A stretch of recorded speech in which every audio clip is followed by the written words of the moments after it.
So today's video is going to be about St. Ann and St. Ann as a parish on a whole. I didn't know that St. Ann was like this, and the story that actually brought my attention to the parish I'm gonna read secondly.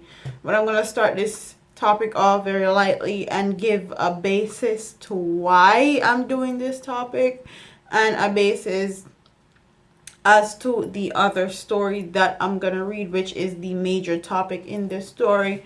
And this comes from the Gleaner. An out-to-date economic model is responsible for St. Ann being one of the poorest parishes in Jamaica, says Earl Jarrett, Chief Executive Officer of the Jamaica National Group. The parish has a resource-based economy which has been moved little beyond the basic exploitation of its agricultural land, its bauxite, and its beauty, Jarrett said. Therefore, the business sector needs to work with political representatives and the people of St. Ann to create a more prosperous future for its population. The stories I've read about St. Ann over the past decade remain the same, Jarrett told the meeting of St. Ann Chamber of Commerce. It remains the story about poor market condition, tourist harassment, and the roads that need to be improved. It is a single story. This is despite the fact that St. Ann has a history of outstanding private sector leadership, particularly those who pioneered the development of the tourism sector. Top of traditional agriculture, he said. Bauxite sector developed subsequently, given the economy its three broad divisions currently. The economic development has been limited in scope, resulting in negative consequences for the parish and its people, he stated. Our parish has continued to plow ahead in agriculture, mining, and tourism, even to this day, said Jarrett. Even to this day, said Jarrett, who pointed out that his own ancestors had originated from Wat Town agricultural community in the parish. And the second story I'm going to read is from The Star. And this was the story that shocked me, that made me do a little bit more research, a little bit more digging as far as St. Ann is concerned, and St. Ann as a parish in Jamaica. And it titles A Hospital Short on Bed.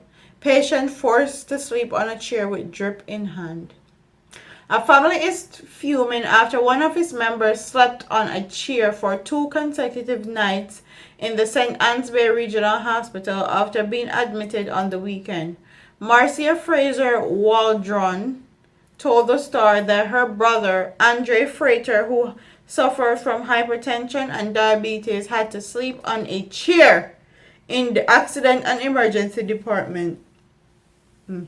Frater, who suffers from hypertension, diabetes, had to sleep on a chair in the accident and emergency department of the hospital on Saturday and Sunday night while there was an IV drip in his arm.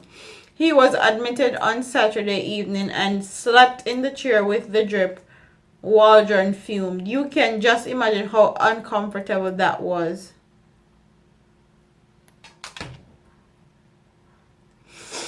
Waldron said she asked the nurse who was attending Fraser if he would be given a bed. The nurse said that he would have to stay there until someone dies or is discharged. What the fuck? Waldron said. His boss came yesterday morning, and made arrangement for him to get a bed in a private section. Director of Northern Regional Health Authority, Fabia Lamb, confirmed that Furter slept on the chair. She said that the hospital is operating at a deficiency because of the renovation work being carried out on the male surgical ward. The St. Ann's Bay Hospital is a 300-bed facility, but right now we are operating at a deficient which is a 45-bed ward, is out of use, Lam said. Lam said that while the hospital is currently not able to fulfill its patients' needs to their liking, she asked that the nurses to ensure the patients receive the best treatment for their illnesses. We asked for a weekly report to ensure that patients are still given their treatment while they are in the A&E, Lam said. The Gleaner newspaper in 2014 published an expose on St. Andre Hospital, which among other things revealed that some patients had to sit on chairs even after being admitted.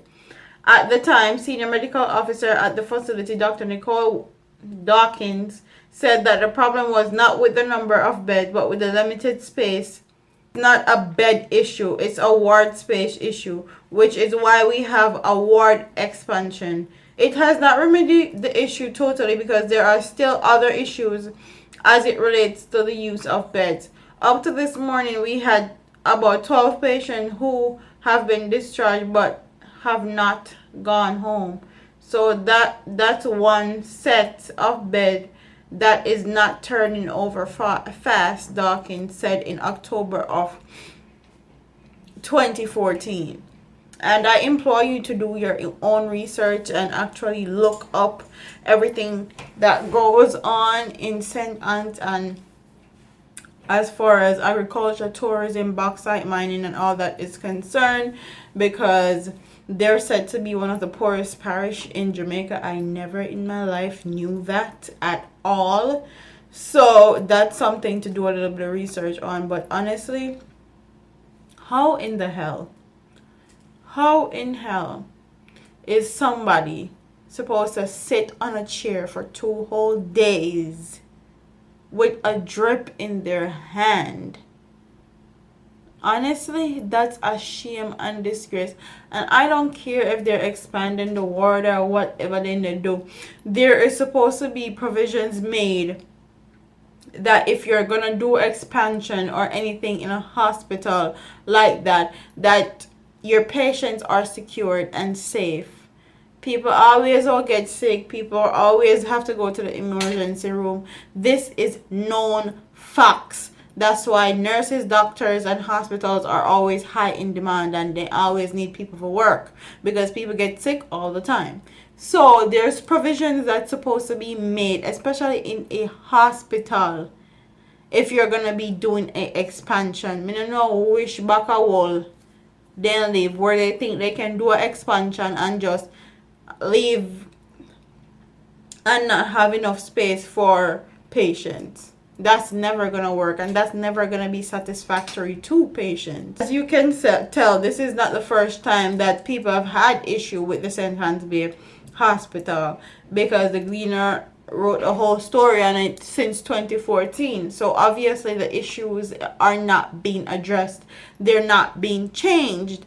And a shame and disgrace, because anybody that need to go to the hospital or have a recurring condition, if me live at St. Anne's, but don't want to go to a hospital, especially not that hospital. Me as a patient and as a person being sick would not want to sit in a chair whole day and whole night, even though I'm admitted into that hospital. That is not good.